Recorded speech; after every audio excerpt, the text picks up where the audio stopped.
அனைவருக்கும் இனிய மதிய வணக்கம். எல்லோரும் எப்படி இருக்கீங்க? நல்லா இருக்கீங்களா? இது வந்து எந்த இடம்னா நம்ம அம்பாசமுத்திரம் பக்கம் உள்ள இடம்.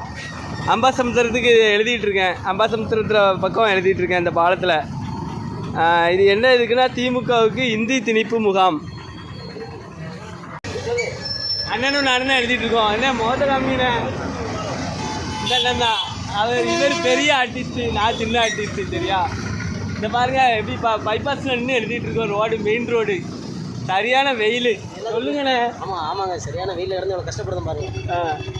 வேறு ஹிந்திலாம் நம்ம நாட்டுக்குள்ளே வரக்கூடாது. ஹிந்தி திணிப்புக்காக தான் நாங்கள் போராட்டி எழுதிட்டு இருக்கோம். அண்ணன் சொன்னதை கேட்டுக்கிட்டிங்களா? நம்ம தமிழ்நாட்டுக்குள்ளே வந்து தமிழ் மொழி மட்டும்தான் இருக்கணும், மற்ற லாங்குவேஜ் வரக்கூடாது. அதுதான் அண்ணன் சொல்கிறாப்புல ஆர்டிஸ்ட் அண்ணன். இந்த பாலத்தில் நின்று எழுதிட்டு இருக்கோம். சரியா? வீடியோவை தொடர்ந்து பாருங்கள். நிறைய பேர் லைக் பண்ணாமல் பார்த்துட்ருக்கீங்க. தமிழுக்காக பாருங்கள். என்னது? தமிழுக்காக போராடுவோம். தமிழ் வெல்லுவோம். தமிழ் வாழ்க. ஆமாம், தமிழுக்காக போராடுவோம். தமிழ் வாழ்க. வாழ்க தமிழ். வீடியோ பிடிச்சா லைக் பண்ணுங்கள், கமெண்ட் பண்ணுங்கள். நன்றி.